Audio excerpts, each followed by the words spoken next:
જિલ્લામાં તાલુકા પંચાયતોની પ્રમુખ ઉપપ્રમુખની ચૂંટણીને લઈને રાજકીય માહોલ વચ્ચે આજે ભરૂચ તાલુકા પંચાયતમાં ચૂંટણી અધિકારી મનીષા મનાણીની ઉપસ્થિતિમાં પ્રમુખ અને ઉપપ્રમુખ પદની ચૂંટણી યોજાઈ હતી, જેમાં ભારતીય જનતા પાર્ટીના ઉમેદવારોનો વિજય થયો હોવાનું સત્તાવાર રીતે જાહેર કરવામાં આવ્યું છે।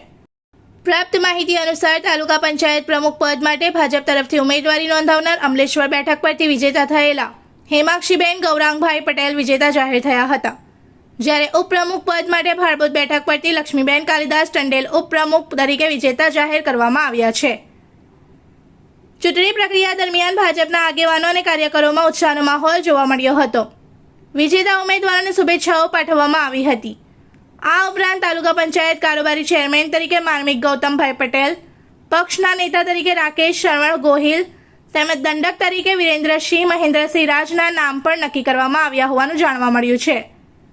ભાજપે તાલુકા પંચાયતમાં પ્રમુખ અને ઉપપ્રમુખ બંને પદો પર જીત મેળવી સંગઠનની મજબૂત સ્થિતિ વધુ એકવાર સાબિત કરી છે। આ વિજેતા થયેલા પ્રમુખ ઉપપ્રમુખ સહિતના હોદ્દાઓને શુભેચ્છાઓ પાઠવવા મોટી સંખ્યામાં સમર્થકો ઉપસ્થિત રહ્યા હતા। નમસ્તે, મારું નામ હેમાક્ષી ગૌરાંગભાઈ પટેલ છે।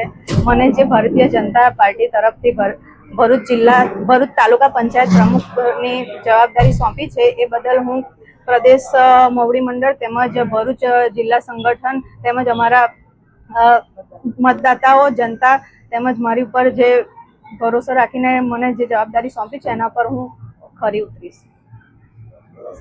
इस वीडियो को लाइक करें, हमारे चैनल को सब्सक्राइब कर बेल आइकन जरूर प्रेस करें हमारी न्यू वीडियो सबसे पहले देखने के लिए।